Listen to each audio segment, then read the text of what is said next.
Welcome to Digimon Chronicles. This is your host, MJ.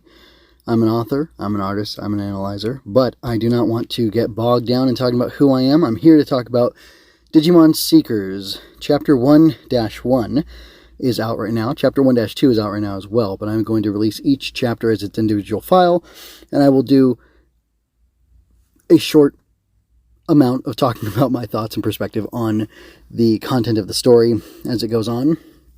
I'm not sure if I'll do those as separate episodes or if I'll just have them combined. If anybody has any strong feelings either way, they can let me know. I'll do one this time and I'll do the other the next time, and we'll see how that goes. So, getting right into it, this is Chapter 1 of Digimon Seekers. Part 1. Chapter 1, Part 1, Eiji, Wolf of the Ninth Avenue. A wireframe T-Rex runs. A Tyrannosaurus Rex. A carnivore reptile that reigned over the land of the Cretaceous period about 67 million years ago. The largest was 13 meters long and weighed 9 tons. It's a dinosaur, but it is a bit different from the fossil-based scientists' imaginings. It is much smaller than the T-Rex, and yet its forelegs are remarkably developed, and it has 3 claws, and its 3 claws are sharp enough to crunch the flesh of its prey. Tyrannomon, mature, dinosaur type, data species. Its wireframe body is covered with skin textures and mapped to bring about additional texture. Red T-Rex-like creatures run. They were herding together. One chasing prey, one stalking, one waiting.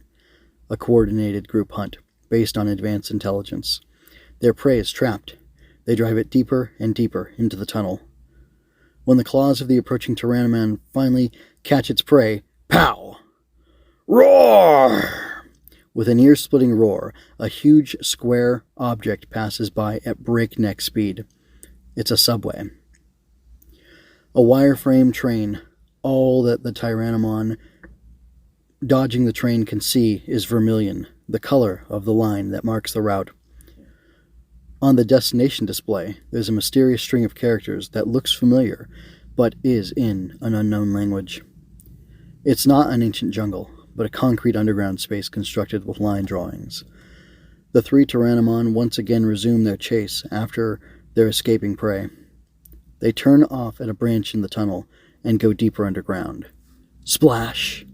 The sound of a foot in water. The end of the road leads to a vast sewer system. The area is so dark that not even the tips of their outstretched fingers can be seen. But the Tyrannomon are aware of their surroundings. The smell of filth from the stagnant winds, the footsteps of prey fleeing through the canal. In other words, the very air around them. Growl! The Tyrannomon, lying in wait, screams. Suddenly a tornado forms, and the resulting whirlpool of water columns sends the Tyrannomon flying. The off-balanced Tyrannomon falls backward into the waterway, its belly exposed. Whoosha!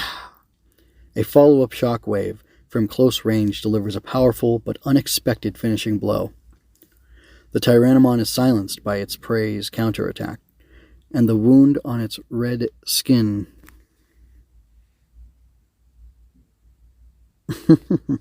There's an error here, and I can't read it because text is overlapping. Yeah, I got nothing. Sorry. I'm going to move on from there. A pop-up billboard. So there's a break. A pop-up billboard, a 3D digital signage advertisement. A kabuki-like store mascot with a strong kabuki accent, wearing a black bear on its face, is advertising a new burger with 4 times more meat than any other burger on the market. I wonder if there are no good part-time jobs to be had.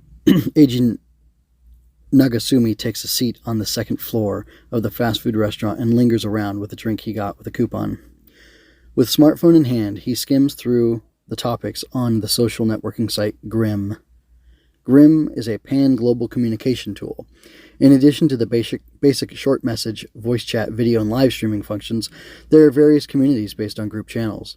The total number of users is probably the highest among all social networking sites. The most distinctive feature is that it also serves as a financial tool, using the proprietary cryptocurrency DC, Digicoin, forming a single economic zone. However, it's also half illegal. Grimm is a must for freelancers like Eiji who are looking to make money, as it serves as a venue for information gathering, private sales, and crowdsourcing. Grimm is essentially a networked republic based on a new set of values, so to speak. The scale of its economy is such that it now threatens the real world's major powers. The hurdle for a breeder is a high one. I guess that capturing collectors is the quickest and easiest way to make money, but if you want to be a full-time hunter, you need to have a sales channel with customers. A black Agumon? 100 million DC for the capture? Eiji decides to go for it. Agumon is the name of a type of data traded by code crackers like Eiji, who frequent Grimm network of undocumented workers. Agumon Black must be intact organism. The dinosaur-shaped silhouette is accompanied by a description and a note about the recruitment. 100 million DC is more than 100 million yen, right? That's more money than Eiji can imagine, probably enough for him to live for 10 years without working. However, when he looks at the replies to his original comment, he immediately gets worked up. All of them are either abusive, prankish, or just begging for money. Grimm is a lawless place. It's the network equivalent of a dumpster fire. Maybe this is some kind of urban legend. 100 million isn't realistic, and if it were black, it wouldn't be an Agumon. Gah, my Tyrannomon number 3. He unintentionally raises his voice. A group of high school students on the same floor glance at Eiji. Until last year, Eiji, like them, is wearing his high school uniform. They are chatting amongst themselves, enjoying their days with no goals, no worries about the future, and no real sense of purpose. Eiji stops swiping his phone and touches another gadget on the table with his other hand. It is palm-sized, with a monochrome LCD screen and control buttons. At first glance, it looks like an electronic toy. On the screen is a so-called dot image of a deformed dinosaur-like creature, Tyrannomon. That's the name that's displayed, but this one has fallen and it has an X in its eyes. I was so busy looking for a part-time job that I blew all my money on it. Stupid, stupid, stupid. Eiji hits his own head repeatedly. The other two Tyrannomon, number 1 and number 2, look at him from the tiny black and white screen, one after the other. They look troubled, as if they're waiting for instructions. You can do it, because I can't afford to lose anymore. Eiji operates the gadget and replaces the downed Tyrannomon with another one. If you can't capture the target, no food for you. Or rather, if you don't capture it, no food for me for a month. They all seem to think him strange for being so excited about the game.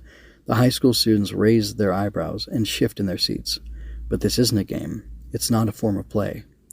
Eiji is a code cracker. A hacker is a person who possesses outstanding computer-related skills.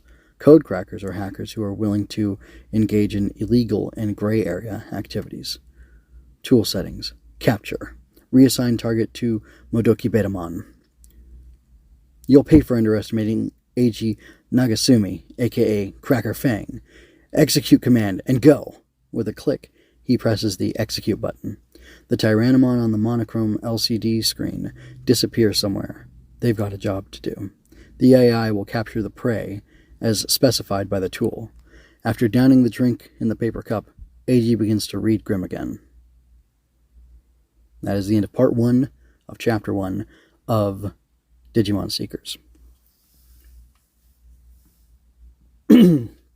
So, I think this is interesting so far. I had a little bit of trouble, excuse me, reading straight from the website, and because there are some places where text kind of overlaps and collapses onto itself. I'm sure it's a problem with the Japanese to English. I've heard this is machine translation, which is kind of funny considering it's Digimon and that's all about, digital monsters and stuff like that. I even toggled a setting on here to help fix it, but that didn't help. Anyway, I don't quite know what the issue is with some of the text, but there is a simplified text option too that I could use that I don't actually think is going to help. So, that's too bad, but it's okay.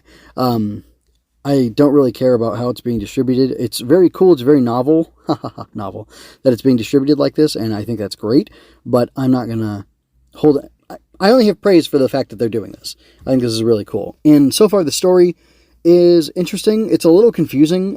It's funny, the part with the Tyrannomon chasing the whatever their prey was in, I assume, the digital world. It's very unclear what the prey was, which, there's a little bit of an air of mystery there.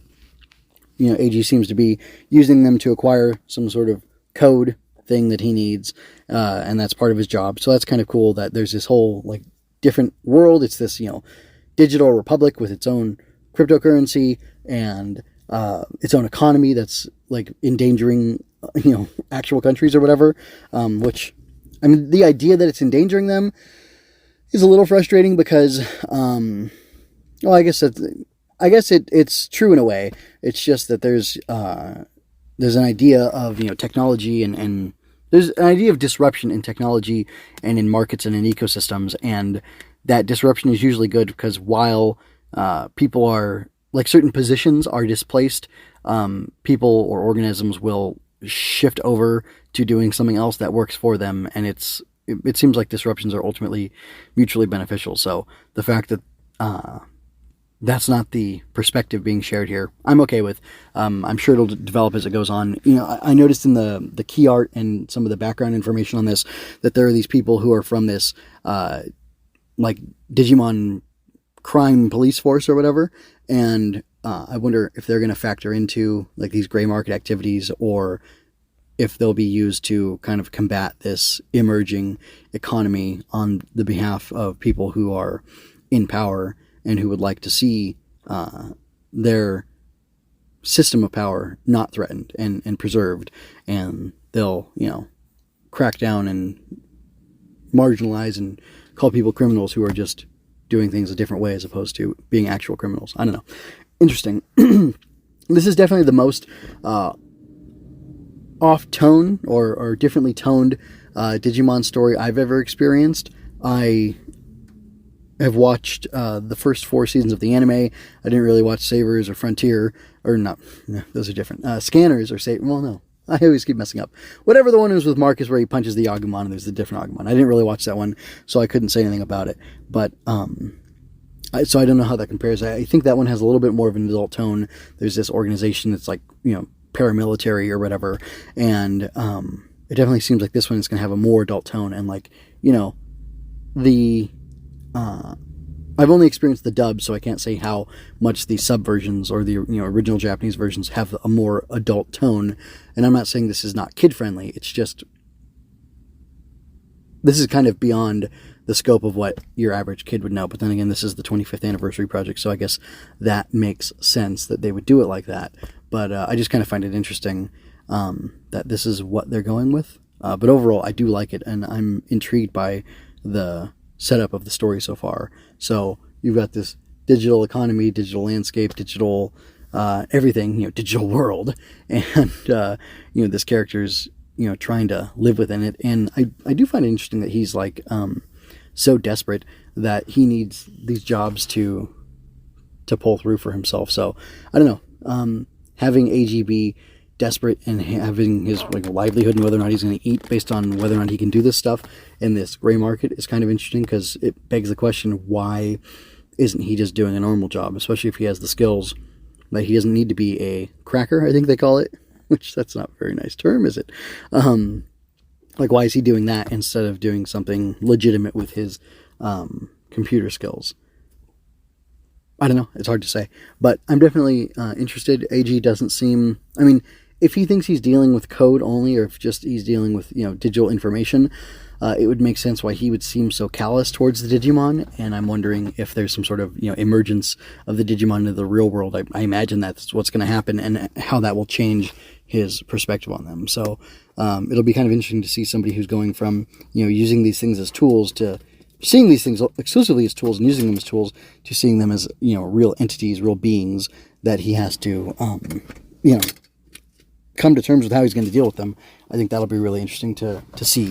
So those are my thoughts initially. I did want to clarify one thing. The part where the Tyrannomon were chasing whatever it was in the subway system, I assume that's in the digital world or in some digital landscape. The writing there seemed really weird, and it seemed a lot more it seemed like very technical or like cold, distant.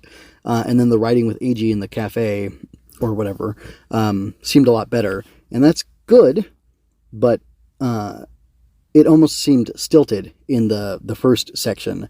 And I don't know if that trend will continue. I guess we'll find out as we continue to read more of Digimon Seekers. So anyway, I'm going to go ahead and stop here. Those are my initial thoughts on part 1 of chapter 1 of Digimon Seekers. I will be continuing to follow this and putting it out there for you good folks so that you don't have to read it. I like audiobooks, and I thought, this is a good opportunity. I should do a audio thing with this and share it with people. So you can go to mjmunoz.com to find all my other work. And I don't have anything about Digimon on there right now, but I do have things from other things that I'm a fan of. And this is actually kind of a soft launch for Digimon Chronicles, my Digimon podcast, where I will talk about the stories of Digimon because I can, because I can. And after I won't go crazy. Well, anyway, my releases will probably be sporadic, but they will happen. And I'll have to think of some clever way to do it. And I don't know what the release schedule of this Digimon Seekers novel is. So far, there are already 2 episodes out, one for the 3rd and one for the 4th. So I don't know if this whole first week of April is going to have releases, or if it will be the whole month of April, or what. But again, we'll see, and I'll be back next time.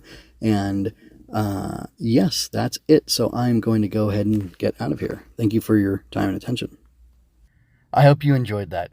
Go to mjmunoz.com to leave any questions, comments, or other feedback you might have. There you can find all of my analysis, art, and fiction. I cover books, tokusatsu, comic books, anime, and more. Look around. You're sure to find something else that you'll enjoy as well.